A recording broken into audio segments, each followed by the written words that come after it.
안녕하세요. 올해 만나이 제도가 도입되면서 30대 초반이 된 여자입니다. 물론 30대 중반에 걸쳐져 있다가 초반으로 내려가는 게 무슨 의미가 있냐 싶겠지만 무언가 다시 시작할 수 있게 된 그런 기분이랄까요? 왜냐면 제가 이혼을 한번 했거든요. 물론 시원하게 잊고 새 출발할 생각이긴 했는데 나이까지 젊어지니까 더 많은 걸 할 수 있을 것 같더라고요. 그래서 새 출발은 바로 여기서 제 이야기를 풀어놓는 걸로 출발하려 합니다. 저희 부모님 세대야 결혼하면 시집살이 남자가 갑이고 여자는 을이라는 제도가 심했잖아요. 하지만 요즘 사람들이 그러나요? 내가 불리하고 내가 당하는 걸 가만히 참고 있지 않죠. 저도 그랬어요. 괜찮은 남자인 줄 알고 결혼했더니 똥 밟은 거나 다름없었거든요. 그래서 피도 눈물도 없이 제가 당한 만큼 갚아주고 이혼하고 나서도 계속 지옥을 맛보게 해줬어요. 제가 무슨 일을 당했고 어떻게 대갚아줬는지 궁금하시다면 지금부터 집중해주세요. 서진 씨는 언제부터 재테크에 관심이 있었어요? 저희 스터디 모임 사람들 중에서도 서진 씨가 제일 잘 아시는 것 같아서요. 저는 시작한 지 얼마 안 돼서 조금 어렵더라고요. 저는 대학생 때 주식부터 조금씩 시작했어요. 부모님의 가정교육을 그대로 물려받았거든요. 그래서 어릴 때부터 재테크에는 계속 관심이 있었던 것 같아요. 취직하고는 부동산 경매나 매매도 한번 시도해봤고요. 우와, 정말 대단하세요. 그러면 서진 씨, 혹시 저도 서진 씨 옆에 있으면 서진 씨처럼 될 수 있나요? 몇 가지 물어보고 싶은 게 있는데 시간 되시면 언제 밥 한 끼 같이 먹어요? 제가 살게요. 남편과 저는 부동산 스터디 모임에서 처음 만났어요. 친정 부모님이 재테크로 빛을 본 사람들 중 하나였고요. 그 피를 물려받아서 그랬는지는 몰라도 저도 재테크에 관심이 워낙 많았죠. 보는 눈도 남달랐고요. 처음엔 그저 스터디 모임 동료라고만 생각했던 사람과 사적인 자리가 많아지고 둘만 보는 날이 많아지니까 저희는 자연스럽게 연인이 됐고 1년 만에 결혼 얘기까지 오가는 깊은 사이가 된 거예요. 남편은 재테크에 관심은 많은데 모르는 게 정말 많았어요. 모르는 것만 많으면 다행인데 그나마 연애 때는 제 말을 열심히 듣는 줄 알고 가르치면 잘 따라오겠거니 했거든요. 근데 결혼했더니 신혼 초부터 대형 사고를 친 게 아니겠어요? 왜 그런 사람들 있잖아요. 절대 재테크에 손대면 안 될 사람들이요. 그게 바로 남편이었죠. 남편이 귀가 이렇게 얇은지 연애 때는 몰랐는데 결혼하고 그게 보이기 시작하면서 자주 싸우기 시작했던 것 같아요. 당신 진짜 미친 거야? 누가 투자를 대출까지 받으면서 해. 투자의 기본도 몰라? 적어도 나한테 물어보기라도 했어야지. 왜 혼자 결단 내리고 멍청하게 일을 키워? 진짜 꿀 정보라고 알려주는데 당장 돈이 없는 걸 어떡해. 나도 돈 있으면 내 돈으로 했지. 당신한테 말하면 당신이 돈 줄 거야? 돈만 준다면야 당신한테 무조건 다 말하지. 그냥 당신은 아무것도 하지 마. 회사에서 주는 월급 70%라도 적금 넣어. 그거만 해. 당신은 투자에 소질이 없어. 재테크가 아무나 하면 되는 줄 알아? 너 지금 나 무시하냐? 그래, 네 똥 굵다. 투자 조금 실패했다고 사람 되게 꼽주네 거. 내가 진짜 좋은 정보 알아와도 너한테만 절대 말 안 해줄 거야. 나중에 후회하지나 말라고. 이렇게 남편은 주변에서 그저 좋은 정보라고 알려주면 대출까지 받아서 투자하는 스타일이었어요. 이러니 저만 답답하고 속이 터지죠. 저놈은 지가 뭘 잘못했는지 아예 모르더라니까요. 아니, 사람이 투자했다가 돈을 날린 적이 한두 번이 아니면 정신 차리고 다른 방법을 찾아야 하잖아요. 근데 남편은 자기 자존심이 먼저고 자기가 무조건 틀리지 않았다며 우기기 선수였어요. 그래서 신혼 초부터 서로 목소리가 커질 수밖에 없었죠. 심지어 제 말을 듣지도 않았거든요. 무시하냐고? 무시할 만 하니까 무시하는 거야. 너 내 말만 들었어도 이렇게 망하진 않았다고. 근데 너야말로 매번 내 말 무시하고 다른 사람 말만 듣다가 이 꼴 난 거잖아. 또? 너 지금 나한테 너라고 그랬냐? 이게 진짜... 됐다. 내가 너랑 무슨 말을 더 해. 이제 그냥 각자 알아서 하자고. 너는 너대로, 나는 나대로. 누가 이기나 해보자. 그래. 남편은 절대 제 말을 들을 생각이 없어 보였습니다. 대체 저건 무슨 똥꼬집이죠? 저는 거의 10년을 재테크 공부를 했어서 제 명의 땅이랑 건물도 있고요. 주식도 꽤 많이 올랐거든요. 자기 옆에 있는 아내가 잘 되고 있으면 자기한테도 좋은 거잖아요. 그리고 제가 저만 잘 되자고 하는 것도 아니고 같이 잘 되자고 남편한테 알려주면 괜히 심술 부리면서 그건 절대 아니라고 오히려 지가 날 무시하면 무시했다니까요. 저도 남편 말에 더는 참지 못하고 네 말대로 각자 알아서 하자고 그랬네요. 그래봤자 지만 손해지. 안 그래요? 아니나 다를까 이틀 후에 시어머니가 집에 찾아오셨더라고요. 남편이 시어머니께 그대로 일러 바쳤나 보더군요. 너는 그런 황금 같은 정보가 있으면 네 남편이랑 상의도 해보고 네가 확신이 있었다면 남편한테 끝까지 밀어붙여서 같이 투자하게 해야지. 왜 치사하게 너 혼자 투자해서 너 혼자 득을 봐? 부부는 일심동체라는 말도 모르니? 너 혼자 다 헤쳐먹고 우리 아들한테 갑질하려고 이러는 거야?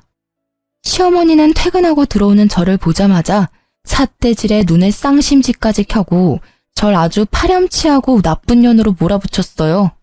어머님 아들 머리가 돌대가리라서 아무리 제가 알려줘도 똥주시게만 반응하는데 그걸 제가 뭘 어떻게 하겠어요? 그건 제 잘못이 아니잖아요. 그것도 실력이에요, 어머님. 뭐야? 시어미 앞에서도 따박따박 말대꾸하는 거 보니까 너 우리 아들은 아주 개똥으로 보이겠다. 지금 네가 돈 좀 쥐고 있다고 우리를 아주 우습게 보나 본데 사람 일은 어떻게 될지 모르는 거야. 네가 아무리 재테크에 능하니 어쩌니 해도 한순간에 쫄딱 망하는 게 그 재테크라고. 알아? 그래서 사람들이 공부하는 거예요, 어머님. 근데 남편은 공부하려는 노력도 없이 그저 돈만 벌고 싶어서 다른 사람 말만 듣다가 어머님 말씀처럼 쫄딱 망했잖아요? 어머님도 더 나이 들어서 자식 때문에 쫄딱 망하고 싶지 않으시면 남편 부추기지 않는 게 좋아요. 대체 제가 지금 뭘 하니? 너 정말 미친 거야? 시어머니는 제가 맞는 말만 하니까 받아칠 말씀이 없으셨는지 이제는 손찌검까지 하려고 했는데요. 남편은 정말 못난 놈처럼 시어머니 뒤에 숨어서 응원만 하고 있더라고요. 저는 시어머니가 날리는 손을 아주 손쉽게 맞고는 시어머니가 아닌 남편을 똑바로 쳐다봤어요. 너 이렇게라도 살고 싶으면 나한테 이러면 안 되지. 네 놈이 혼자 이런 집에서 소고기에 해산물에 맛있는 밥만 먹을 수 있을 것 같니? 지금 대출금 갚느라 빠듯할 텐데 이혼까지 하면 어떻게 살려고 이러는 거야? 이혼? 전현이 어디서 이혼을 들먹여? 시애미 앞에서 이혼? 어디 여자가 먼저 이혼을 입에 올려? 내가 오늘 네 그 못된 버릇을 단단히 고쳐주고 가마. 이리 와! 시어머니가 제게 손을 뻗으려고 하자 남편이 다급하게 시어머니를 말리더군요. 그만하라고. 이만큼 했으면 제가 알아들었을 거라고 하면서 시어머니를 서둘러 시댁으로 보내버렸죠. 당연한 결과였습니다. 지금 신혼집도 제 명의로 된 집 중 하나였고요. 결혼할 때도 결혼하고 나서도 남편이 쓴 돈은 제가 쓴 돈의 반의 반도 안 되는 금액이었거든요. 그러니 이혼하면 자기만 손해인 거예요. 다행히 이 정도로 말이 통했기 때문에 큰일은 없었네요. 이날 이후로 남편은 제게 콩고물이라도 받아먹고 싶은 건지 제 눈치를 엄청나게 보면서 집 청소도 하고 가끔 다리 마사지도 해주길래 모른 척 받기만 했죠. 그러다 몇 개월이 지나고 남편 생일 때였는데요. 저놈이 또 정신 못 차리고 헛소리를 하더라고요. 여보, 일주일 뒤에 내 생일이잖아. 나 생일 선물로 외제차 뽑아줘. 싫어. 외제차는 무슨 외제차야. 지금 있는 차나 잘 타고 다녀. 회사 사람들은 다 외제차 타고 출근하는데 나 혼자 국산차 타고 출근하니까 가오가 떨어지잖아. 당신은 남편이 국산차 타고 다니면 부끄럽지도 않아? 남편 기 한번 살려달라는 게 그렇게 어렵냐? 그렇게 외제차가 타고 싶으면 네가 열심히 돈 벌어서 네가 사던가. 내가 네 물주야? 당신은 나한테 돈 얘기 말고는 할 얘기가 없어. 말 나온 김에 당신 투자 어디 했는지 확인 좀 해야겠어. 남편은 제가 본인 투자 목록을 확인하는 걸 매우 싫어했어요. 가끔 남편이 귀찮게 굴 때면 파리 쫓듯이 쫓아내려고 일부러 투자 목록을 보여달라고 했습니다. 그러자 남편이 씩씩대면서 작은 방으로 가버리더군요. 근데 이놈이 또 지 엄마한테 일러 바쳤는지 시어머니한테서 전화가 왔는데요. 예, 곧 우리 아들 생일인데 선물은 뭐 해주기로 했니? 생각한 게 따로 있는 거야? 아니요, 아직 시간이 조금 남아서 따로 생각한 선물은 없어요. 왜요? 잘 됐네. 그러면 우리 아들 그 차 한 대만 뽑아줘라. 얘가 요즘 통 기운이 없더라고. 네가 생일 선물로 외제차 하나 뽑아주면 너도 주변에서 사모 소리 듣고 얼마나 좋니? 이런 게 상부상조 아니겠어? 내가 봐놓은 차가 있는데. 어머님, 그런 거 선물이라고 막 사주면 버릇만 나빠져요. 본인이 그렇게 좋은 차 타고 싶으면 차주 먼저 좋은 사람이 돼야 하지 않겠어요? 그리고 사람이 엉망인데 차만 좋으면 어디다 쓰겠어요. 그러면 오히려 사람들한테 욕먹는다고요. 오늘 말씀은 못 들은 걸로 할게요. 아마 제가 저렇게 말하면 남편 귀에도 들어갈 거예요. 퇴근하고 집에 갔더니 역시나 삐져 있더라고요. 대체 왜 삐졌는지는 이해할 수 없어서 그냥 내버려 뒀어요. 제가 달래줘야 하는 의무는 없으니까요. 그런데 3일이 지났나? 갑자기 남편이 저한테 먼저 말을 걸어왔는데요. 정말 지금 생각해도 황당하기 짝이 없는 말이었죠. 나 차 폐차했어. 뭐? 멀쩡한 차를 왜 폐차해? 당신 미쳤어? 멀쩡하긴. 하나도 안 멀쩡했어. 그래서 내가 외제차 생일 선물로 받고 싶다고 그런 건데. 나 이제 차도 없는데 생일 선물로 사주면 안 돼? 진짜 고장 안 내고 잘 타고 다닐게. 응? 여보, 출퇴근하려면 차는 있어야 하잖아. 불편하게 어떻게 버스나 지하철을 타고 다녀 내가. 당신이 당신 차 폐차시킨 건데 왜 내가 외제차를 사줘야 한다는 결론이 나오는 거지? 버스를 타고 출근하든 지하철을 타든 걸어가든 당신 알아서 하세요. 남편이 싸지른 똥 치우려고 결혼한 게 아니거든. 난 네 와이프지 네 엄마가 아니니까. 남편의 속내가 훤히 보이는 짓에 더는 반응해주지 않았습니다. 폐차시키고 오면 제가 차를 사줄 거라는 발상은 대체 어디서 나온 거죠? 진짜 웃기지 않아요? 저러니 머리 나쁘단 말을 들어도 지가 머리 나쁜지 모르고 살잖아요. 어차피 지 분에 못 이겨서 저지른 일인데 제가 거기에 일일이 반응해주면 더 날뛸 게 분명하니까 애초에 안 된다고 단호하게 말하고 그 이후엔 눈 하나 깜빡하지 않는 태도로 일관했답니다. 남편은 출퇴근을 지하철 타고 하더라고요. 불편한지 집에서 계속 투덜대는데도 무시했어요. 그런데 이놈이 또 사고를 친 겁니다. 어쩐지 이날은 제 눈치를 막 보면서 일찍 출근해야 한다고 먼저 불이 나게 나가더니 제 차를 타고 출근했더라고요. 그것도 저 몰래 간다고 거짓말까지 하면서요. 이 정도 선에서 그쳤다면 제가 사연을 쓰지도 않았겠죠. 이날은 제가 휴무 신청해서 집에 있었거든요. 남편이 퇴근하고 와서도 몰랐어요. 제가 차가 망가진 걸 안 건 바로 다음날 출근할 때였습니다. 저는 누가 제 차를 박은 줄 알고 바로 블랙박스를 확인했는데요. 근데 웬걸 범인이 남편이더군요. 일단 사진을 찍어두고 택시 타고 출근했네요. 도무지 일이 손에 안 잡혀서 반차 내고 집에 돌아갔죠. 남편이 퇴근하고 오자마자 핸드폰으로 찍은 사진을 얼굴 앞에 들이밀면서 따져 물었어요. 미쳤어? 이제 내 차도 폐차시키려고 작정한 거야? 너 이거 어쩔 거야? 어쩔 거냐고. 나 아니야. 내가 했다는 증거 있어? 방금 퇴근하고 와서 피곤한 사람한테 난리야? 증거가 없어? 너 바보냐? 블랙박스에 다 찍혀있는데 증거가 없긴 왜 없어? 대체 내 차로 뭘 한 거야? 뭘 했길래 사이드 미러는 덜렁거리고 차 문이 다 긁혀있냐고. 나도 억울해. 주차장에 좋은 자리가 거기 한 군데였는데 그 옆에 어떤 놈이 주차를 역같이 해놨잖아. 그래도 어떡해. 주차는 해야지. 그 차 안 긁으려고 하다가 반대편 벽에 사이드 미러가 눌리면서 차가 다 긁혔더라고. 야, 그걸 지금 말이라고 해? 너 내가 준 물건들 전부 뺏기고 싶어? 차도 없는 마당에 알몸으로 회사 출근해 볼래? 이 집에 네 물건은 네 몸뚱아리 하나뿐이면서 감히 내 차를 몰래 타고 나가서 사고까지 내고 와? 너 내 손에 진짜 죽어볼래? 저는 열받을 대로 받아서 남편에게 막말을 서슴지 않았어요. 아니, 막말이 미친 듯이 나왔죠. 이 상황에서 저처럼 하지 않을 사람 있나요? 제가 악을 쓰면서 남편에게 대들자 남편은 지가 잘못해놓고 지가 목소리를 더 키우더라고요. 내가 배상해주면 될 거 아니야. 넌 무슨 애가 이렇게 정이 하나도 없냐? 야, 수리비 그깟 내줄게. 얼마면 되는데? 3만 원? 5만 원? 자자, 먹고 떨어져라. 남편은 5만 원까지 불러놓고 10,000원짜리 3장을 던져주고는 작은 방으로 들어가 버렸어요. 자기가 먼저 수리비 내준다고 했으니까 저는 바닥에 떨어진 돈은 줍지도 않고 다음날 바로 수리점에 갔습니다. 수리비 견적서까지 뽑아서 남편에게 가지고 갔죠. 남편이 하나 간과한 사실이 뭔 줄 아세요?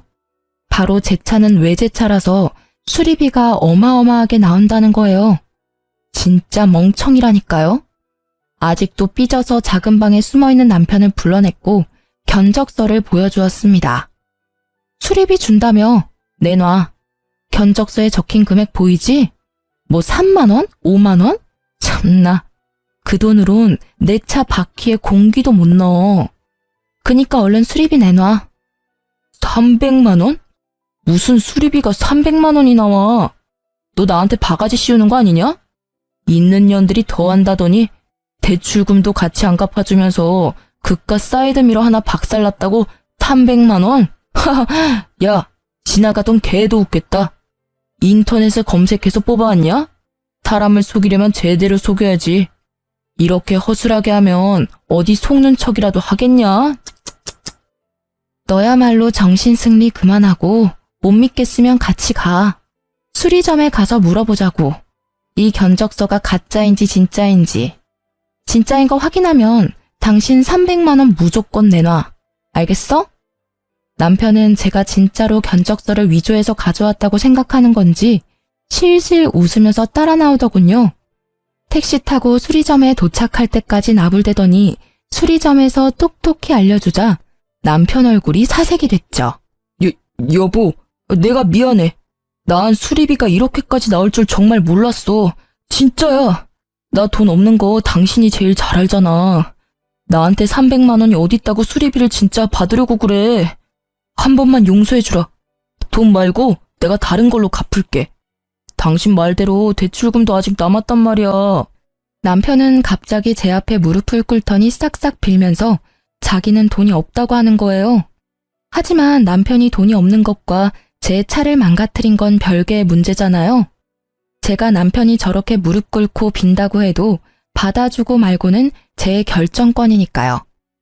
수리비 300만 원 줄래? 나한테서 받은 물건 다 내놓을래? 수리비 300만 원 줄래? 너네 엄마 집으로 쫓겨날래? 수리비 300만 원 내놓을래? 아니면 이혼할래? 저는 남편에게 협박하듯이 남편을 몰아붙였습니다.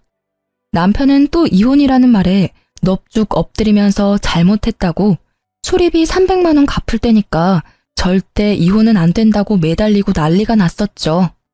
남편 말대로 저도 이번 일은 절대 안 넘어가고 꾸역꾸역 수리비 300만 원을 다 받아냈네요.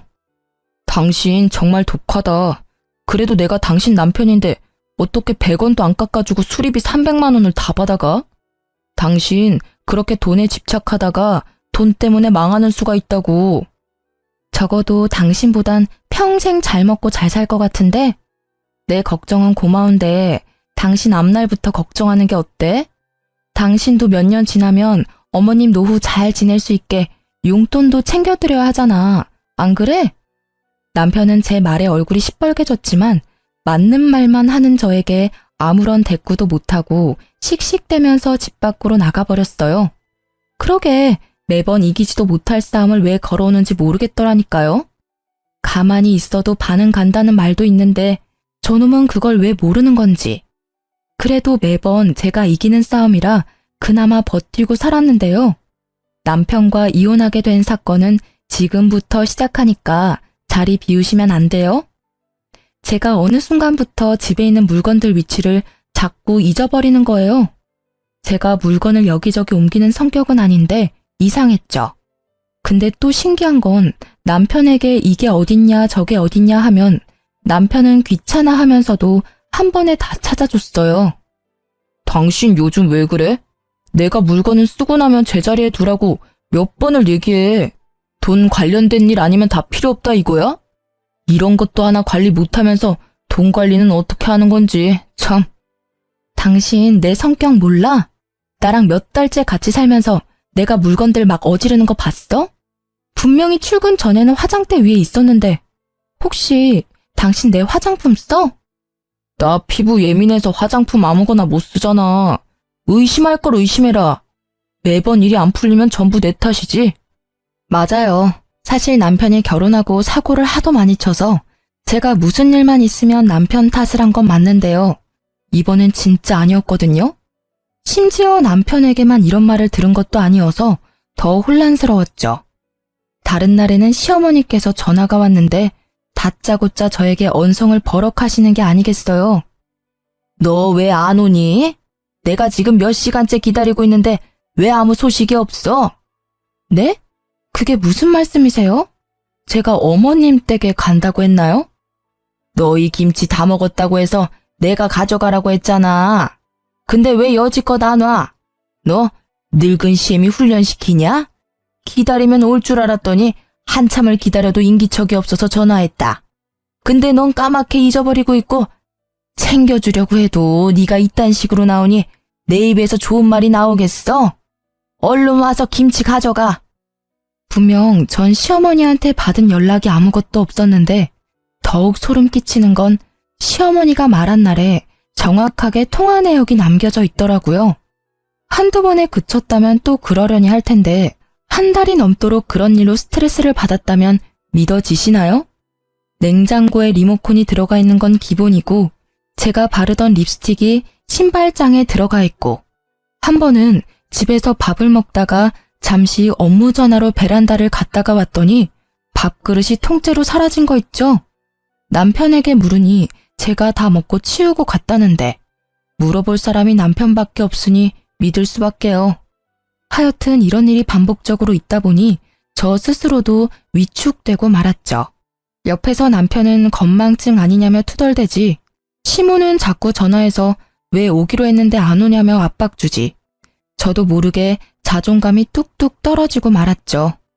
더군다나 하루는 너무 답답한 마음에 회사 사람들한테 썰을 풀었더니 치매 초기 증상 아니냐고 진지하게 병원 가보란 말까지 들었네요. 그쯤 되니까 제가 정상이라는 것에 확신이 들지 않는 지경에 이르렀죠. 이후로 회사에서도 괜히 눈치가 보이는 건 물론이었고요. 여보, 내가 요즘 정신이 진짜 이상해진 것 같아. 사람들 말로는 치매 초기 아니냐고 병원 가보래. 당신이 보기에도 내가 그렇게까지 심각해 보여? 나 진짜 병원 가서 검사라도 받아볼까? 치매는 무슨. 괜히 다른 사람 말에 휘둘리지 마. 치매 검사 비용이 한두 푼인 줄 알아? 당신 그 뭐냐? 최근에 회식 많이 하더니 술 때문에 그러는 거네. 그러니까 술을 좀 작작 마셔. 일주일에 두세 번꼴로 술을 마시는데 네 정신이 멀쩡한 날이 있겠냐? 저는 남편의 그럴싸한 말에 고개를 끄덕였죠. 당연히 저도 아직 젊으니까 치매는 아니라고 생각해서 병원까지는 가지 않았어요. 원래 크게 아픈 게 아니라면 병원을 잘 안 가는 성격이기도 했거든요. 며칠 뒤 시어머니께 전화가 와서 받았더니 대뜸 저에게 칭찬을 해주시는 거예요. 예, 너 정말 잘 생각했다. 진작 그랬으면 얼굴 붉힐 일도 덜했을 거 아니야. 그래도 생각보다 일찍 결정했으니 네 그건 칭찬하마. 이제야 나도 마음이 한결 놓이네. 네? 뭘 칭찬하신다는 거예요? 어머님, 전화 잘못 거신 것 같은데요. 잘못 걸기는 내 며느리한테 잘만 걸었구만. 네가 우리 아들한테 네가 가진 땅이랑 건물 2채 그거 우리 아들 명의로 해주겠다고 했다면서. 그 말 듣고는 요 근래 근심 걱정이 싹 내려갔잖니. 어머님, 죄송하지만 저는 남편한테 그런 말 한 적 없어요. 남편이 그러던가요? 제가 제 땅이랑 건물을 자기 명의로 하게 해주겠다고? 어머님, 저 남편이랑 잠깐 통화 좀 할게요. 저는 시어머니 말씀에 어이가 없었어요. 이 남자가 한동안 조용하더니 이렇게 사람 뒤통수를 치는구나 싶었죠. 전화를 끊으려는데 시어머니가 하는 말에 전화를 끊을 수 없었습니다. 증거가 있다고 했거든요. 요즘 네가 자주 깜빡깜빡하더니 그래서 기억을 못하나 보네. 젊은 애가. 네가 우리 아들이랑 구두로 약속까지 다 했잖아. 아들이 녹음했다고 들려주던데. 기억 안 나면 너도 아들한테 연락해서 네가 직접 녹음한 거 들어봐라. 들으면 기억이 돌아올 수도 있잖니? 시어머니는 저를 안타깝게 여기는 듯이 혀를 끌끌 차면서 전화를 먼저 끊었어요. 도대체 이게 어떻게 된 일인지, 세상이 저를 상대로 몰래 카메라라도 찍는 건가? 하는 생각도 들었습니다. 너무 혼란스러워서 머리까지 아플 지경이었죠. 저는 시어머니 말대로 남편에게 물어보기로 했어요. 남편에게 시어머니와 통화했던 말을 고스란히 전해주자 남편은 아주 당당하게 전부 사실이라고 하더군요. 정말로 저만 기억 못하는 그 약속이 사실이라며 아주 자신만만하게 얘기했다니까요. 당신 정말 하나도 기억 안 나? 역시 이럴까봐 녹음해놓길 잘했다니까. 아, 녹음본 들려주기 전에 말해두는데 이 녹음 당신도 합의한다고 해서 녹음한 거다. 그러니까 이걸로 이혼이니 뭐니 협박도 안 통한다는 소리야. 알았지? 저는 남편 말은 대충 귓등으로 듣고 얼른 녹음을 틀어달라고 했어요. 남편은 입가에 미소를 숨기지 못하고 녹음본을 들려줬는데요. 물구나무 서서 들어도 제 목소리 이미 확실하더라고요. 제 표정이 어두운 걸 남편이 알아챘는지 갑자기 제 손을 붙잡고는 남편 표정도 점점 어두워지더군요. 그때 정말 심장이 내려앉는 줄 알았습니다. 저희가 아무리 싸우기를 많이 싸워도 부부잖아요. 남편 눈을 마주하니까 분명 무슨 일이 있다는 느낌이 강하게 들었죠. 불길한 징조 말이에요. 역시나 그 예상을 빗나가지 않았고 남편이 하는 말에 엄청난 충격을 받을 수밖에 없었습니다. 실은 당신한테 해줄 말이 있어. 당신이 힘들어할까봐 비밀로 하려고 했는데 더는 숨길 수가 없게 됐네. 당신 치매 초기 진단 받았어. 얼마 전에. 우리 같이 병원 가서 검사 받고 온 것도 기억 안 나지? 안 날 거야. 당신 검사 받고 병원을 나오자마자 전부 까맣게 잊어버렸으니까. 저는 남편 말에 믿을 수 없다는 표정을 짓자 남편이 병원 진단서를 보여줬어요. 진단서 이름에 적힌 제 이름과 주민등록번호까지 전부 제게 맞았죠. 말도 안 돼. 내가 치매 초기라고? 회사에서는 전혀 그런 기색이 없었는데 뭔가 잘못됐어. 나 다시 병원 가서 검사 받아볼래. 지금은 기억할 수 있으니까 지금 당장 다녀올게. 당신 이날도 그랬어. 검사 받으러 가는 그날도 전부 기억할 수 있다고, 괜찮다고 그랬다고. 여보, 인정해. 진단서까지 보여줬는데 왜 못 믿는 거야? 당신 정말 안 되겠다. 당신이 가지고 있는 주식도 나한테 넘겨. 당신 이 정신으로 투자금 관리 못해. 당신도 느끼잖아. 여러분, 정말 소름 돋지 않나요? 남편이 종일 저를 따라다니면서 제가 투자하고 있는 부동산에 주식까지 넘기라고 했습니다. 하지만 저는 수상해도 너무 수상하니까 수영 카메라를 사서 집안 이곳저곳을 설치하고 또 대학병원에 가서 진료도 보았습니다. 결과가 어땠냐고요? 당연히 정상이라고 나왔어요. 그럴 수밖에 없는 너무나도 당연한 결과였거든요. 그러면 남편이 준 진단서는 어떻게 된 건지 궁금하시죠? 저도 진단서 때문에 70%는 믿었는데요. 의사인 친구에게 보여주니 네, 한눈에 봐도 이건 조작된 진단서 같다고 하더라고요. 얼마나 든든했는지 몰라요. 남편은 제게 의사 친구가 있다는 걸 모르고 있었기에 이딴 허술한 진단서로 사기를 치려고 했던 거겠죠. 이제야 퍼즐이 딱딱 맞춰지더군요. 저는 치매가 아니었고 남편은 저를 치매로 만들기 위해서 일부러 집안 물건을 옮겨놓고 제가 깜빡한 것처럼 가스라이팅까지 하며 큰 그림을 그리고 있었어요. 느낌상 시어머니도 한패인 듯 했습니다. 그러니 제게 매번 전화해서 왜 안 오냐고 소리쳤겠죠. 남편이 씻을 때 핸드폰 비밀번호를 풀어서 제 목소리가 녹음된 음성 파일을 제 핸드폰에 전송하고 흔적은 모조리 지워놓았어요. 알아보니 음성 변조 어플로 변조한 제 목소리라더군요. 여보, 퇴근하고 변호사 사무실에서 보자. 당신한테 해주고 싶은 말이 있어. 이제 내 말 믿어주는 거야?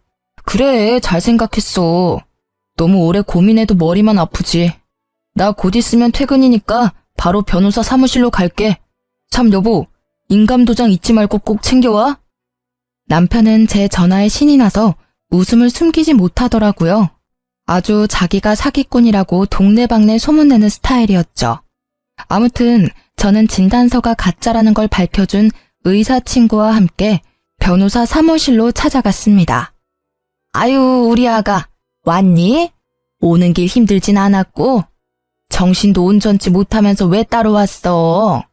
우리 아들이 네 회사 앞으로 데리러 갈 수 있는데 그래도 잘 찾아왔으니 됐어. 그 정신으로 가지고 있는 재산 다 날리기 전에 얼른 우리 아들 명의로 바꾸자꾸나. 인감도장 가지고 왔구나? 변호사님, 이 사람이 제가 말씀드린 치매 걸린 와이프입니다. 오늘 이 사람이 저한테 전 재산 양도하기로 했거든요. 아픈 아내를 둔 남편인 제가 해야 할 도리니까요. 저는 어떠한 말보다 손이 먼저 나갔어요. 남편 뺨을 냅다 때렸습니다. 사무실 안이 울릴 만큼 소리가 컸죠. 변호사에게 남편이 위조한 진단서를 보여줬고 의사인 친구가 변호사에게 모든 상황을 설명해줬어요. 이건 제가 얼마 전 대학 병원에서 온갖 검사를 다 받은 진단서예요. 당연히 정상으로 나왔고요. 저놈들이 제 재산을 뺏어가려고 진단서까지 위조해서 저를 심신미약자로 만들려고 한 연놈들이라고요. 무슨 소리라는 거야? 당신이야말로 왜 이래? 당신 아직도 치매라고 못 받아들인 거야? 이런다고 상황이 달라지는 건 아무것도 없어. 변호사님 앞에서 부끄럽게 그만하지 못해? 거기 우리 며느리 친구 의사라고 한 것 같은데 의사면 이렇게 진단서를 가짜로 만들고 해도 되는 거예요? 친구가 정신이 안 좋고 그러면 납득할 수 있게 해줘야지. 이딴 거나 만들어주는 게 무슨 친구라고? 예, 너 당장 저 친구랑 연 끊어라. 네 인생에 하나도 도움 안 될 친구야. 내가 딱 보면 알지. 내 인생에 하나도 도움 안 될 사람은 내 친구가 아니라 바로 당신들이야. 변호사님, 이 녹음도 저 사람들이 목소리 변조해서 만든 거라네요? 제 목소리가 아니라요. 이러면 저 사람들 처벌할 수 있는 거죠? 전 절대 합의해줄 생각이 눈꼽만큼도 없거든요. 네, 허위로 작성했다는 사실이 밝혀진다면 허위 진단서 등 작성죄로 처벌할 수가 있죠. 그런데 친족상도례라는 특례제도가 있어서요. 고소하더라도 배우자 간 발생한 절도죄와 사기죄 등의 재산범죄에 대해선 형을 면제받을 수가 있거든요. 시어머니와 남편은 더욱 기세등등하게 나오더라고요. 저는 태블릿에 다운받아온 영상 하나를 보여주며 말했죠. 이걸로도 충분히 이혼 소송은 할 수 있지 않나요? 저 위자료도 청구하겠습니다. 저들이 저를 심신미약자로 만들고 제 돈까지 괄취하려 했던 시간에 대한 위자료요. 그건 제가 집 곳곳에 숨겨놓은 소형 카메라에 찍힌 영상인데요. 남편 놈이 제가 썼던 물건을 곧바로 옮겨놓고는 뻔뻔하게 모르는 척하는 모습이 적나라하게 찍혀 있었죠. 심지어 제 휴대폰 비밀번호도 알고 있었는지 몰래 가져가 시모와의 통화 기록을 남겨둔 것도 모조리 찍혀 있었죠. 네, 충분히 가능합니다. 그리고 한 가지 말씀 못 드린 게 있는데 남편분 무슨 생각으로 이런 일까지 벌이셨는지 모르겠지만 의사소견에 의해 치매 상태인 게 인정이 되면 명의 이전에 대한 모든 계약은 이전 무효 처리가 됩니다.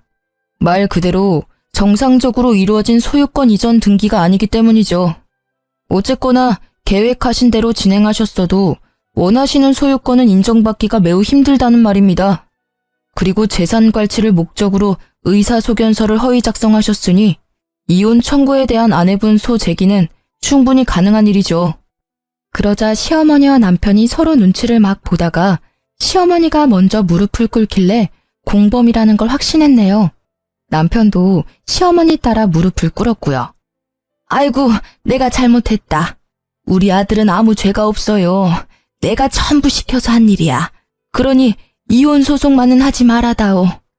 네가 자꾸 우리를 무시하고 우리 아들한테 이혼으로 협박하니까 그래서 우리도 네가 다시는 이혼 소리 못하게 겁만 살짝, 아주 살짝 주려고 했던 게야, 응? 맞아. 엄마 말이 사실이야. 내가 못나서 자존감이 낮아서 당신한테 화풀이한 거야. 내가 미안해. 나도 다 잘못했고 전부 다 사과할게. 그리고 따지고 보면 당신이 공동명의로 안 해줘서 그런 것도 없지 않아 있지. 그래, 아가, 네가 너무 심하긴 했지. 너희가 결혼한 지 몇 달인데 공동재산이 없는 게 말이 돼? 그것도 여자가 재산이 너무 많으면 집안이 망해요, 망해. 아들 명의로 바꾸면 내가 얻는 게 뭐가 있다고 이랬겠어. 다 니들 잘 살라고 내가 도와준 거지. 이혼 소송할게요, 변호사님. 지금 바로 할 수 있나요? 저들은 저에게 사과를 하고 싶은 건지 자기들이 억울하다고 변명을 하고 싶은 건지 모르겠더군요. 어이가 없어서 소송하겠다고 했더니 시어머니는 제 왼다리, 남편은 제 오른다리를 붙잡고 매달렸어요. 당신이 나랑 정말 못 살겠다면 이혼해줄게. 대신 소송 말고 합의로 해주면 안 될까? 나 정말 돈이 없어서 그래. 당신 알잖아. 당신한테 수리비 300만 원까지 갚고 땡전 한 푼 없는 거.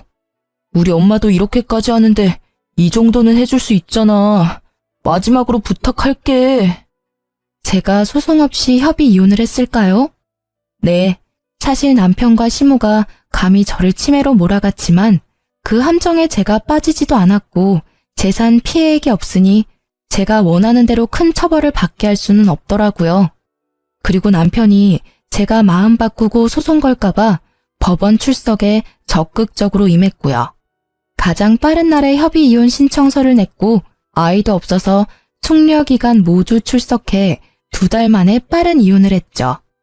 만약 소송을 진행했더라면 1년에 가까운 기간을 수고스러웠을 텐데 시간과 노력을 아꼈다는 점에서 협의 이혼이 나름 합리적인 선택이었죠. 그런데 그거 아시나요? 사촌이 땅을 사면 배가 아프다는 속담 말이에요.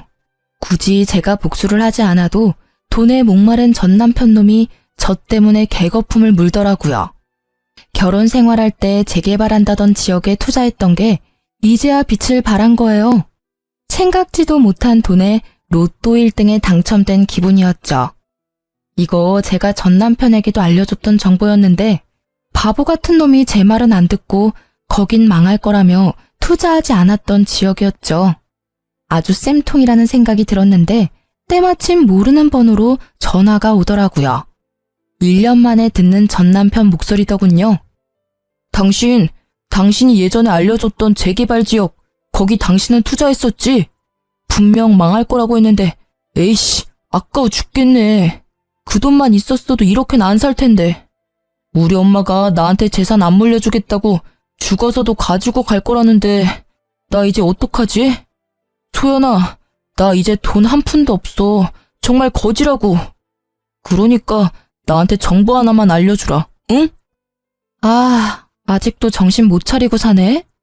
역시 사람은 고쳐 쓰는 게 아니라더니 딱 너한테 하는 말인가 보다. 내 말은 귓등으로도 안 듣는 사람한텐 정보 알려주고 싶지 않아. 바쁜 사람 붙잡지 말고 끊어. 소연아, 한 번만, 딱 한 번만 살려주라, 어? 네가 알려준 정보로 투자했다가 대박나면 내가 몇 배로 돌려줄게. 2배, 아니 5배로 돌려줄게. 그러니까 돈도 좀 빌려주면 고맙겠는데 오갈 데 없는 사람 불쌍해서라도 한 번만 살려주라. 너 아니면 길바닥에서 자야 하는데 너도 내가 그러길 원하는 건 아니잖아. 한심하다, 한심해. 그러게 있을 때 잘했어야지. 지나간 버스가 다시 돌아오는 줄 알아? 오케이. 노숙자한테 봉사하는 셈 치고 인심 한번 쓸게. 문자로 보내줄 테니까 거기 투자해봐. 정말? 정말이야? 역시 소연이 너밖에 없다. 돈은 안 빌려주는 거지? 그래도 이게 웬 떡이냐? 네가 알려준 정보면 무슨 수를 써서라도 투자해야지. 고맙다. 정말 고마워. 전 남편은 대출받았는지 사채를 썼는지는 몰라도 며칠 후에 제가 알려준 곳에 투자했다고 하더라고요. 저한테도 했냐고 확인하길래 했다고 뻥쳤죠. 제가 거기 투자를 왜 합니까? 곧 망할 주식인데. 아니나 다를까 몇 개월 후에 이상한 번호로 전화가 오길래 받았는데요. 전 남편이 또 흥분한 목소리로 욕까지 하면서 왜 이거 주가가 점점 떨어지는 건데? 너 나한테 개 주식 알려준 거 아니야? 엿 먹어보라고, 나 죽으라고. 이거 오르는 거 확실해? 아니면 나 진짜 죽는다고, 박소연. 아, 귀 아파. 네가 공부를 똑바로 안 해서 작은 변동에도 심장이 철렁하는 거지. 원래 주식은 내려갔다가 확 오르는 게 주식이야. 그거 잠깐 못 참으면서 무슨 떼돈을 벌겠다고. 하기 싫으면 때려쳐. 나도 너한테 알려주고 아까워서 후회했으니까 빼고 싶으면 빼라고. 제가 세게 나가니까 전 남편은 금세 꼬리를 내리면서 그렇냐고 저만 믿겠다고 하면서 전화를 끊더군요. 정말 멍청하죠? 복수할 상대가 이렇게 멍청하면 복수할 맛은 좀 덜한데. 재미는 아주 만족스러웠어요. 결국 얼마 못 가서 그 종목은 연이은 하한가로 거래 정지가 되어버렸죠. 주식한다는 애가 뉴스도 안 보고 제 거짓 정보만 철석같이 믿은 잘못이죠. 전 남편에게 미친 듯이 전화가 왔었지만 제가 그걸 받겠나요? 이상한 번호나 모르는 번호로 오면 절대 안 받고 전부 차단했네요. 저는 악마에게 뺏길 뻔한 제 재산을 지켰고 점점 불어나는 재산으로 뷰가 좋은 집을 하나 매매했습니다. 그리고 그 집에는 부모님을 이사해드렸어요. 또 제가 가진 건물 2채는 부모님이 관리 중이고요. 안 그래도 얼마 전에 아빠가 놀러 가셨다가 빗길에 미끄러져서 허리를 삐끗하셨다는 거예요. 네 아빠는 아직도 자기가 20대인 줄 아나 봐. 원래도 허리 안 좋은 양반이 왜 저리 날뛰나 몰라? 네 엄마가 요리를 못해서 병원밥 먹으려고 그러는 거지. 네 엄마는 자기 요리가 세상에서 제일 맛있는 줄 알아요. 여보, 거기는 치료받는 곳인데 그렇게 누르면, 아이고, 내 허리. 아빠가 워낙 장난기가 많으셔서 엄마한테 매번 혼나시거든요. 알면서 꼭 저러신다니까요. 그래도 꾸준히 치료받아서 지금은 많이 호전됐다고 들었어요. 아마 이번 주 내로 퇴원하신다고 하니까 아빠 퇴원하는 날에 가서 부모님이랑 맛있는 거 먹고 오랜만에 가족끼리 시간 좀 보내려고 합니다. 참, 제 입으로 이런 말은 조금 부끄럽긴 한데 부모님은 제 덕분에 노후가 즐겁다면서 특히 아빠가 모임을 나가면 제 자랑을 끊임없이 한다고 들었어요. 엄마도 그 얘기를 해주는데 웃음이 끊이질 않더라고요. 부모님이 웃으시는 모습 보려고 자식인 저는 더더욱 돈을 열심히 벌고 모아야겠다는 생각이 들었네요. 저는 여전히 회사를 다니고 있고요. 달라진 점이 있다면 최근에 봉사와 기부를 열심히 하고 있어요. 어려운 이웃들을 돕고 사는 게 보람도 있고 기분도 좋길래 여러 가지 하고 있습니다.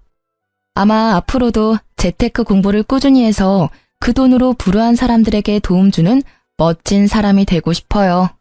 다들 제 이야기 끝까지 들어주셔서 감사합니다. 복 받으실 거예요.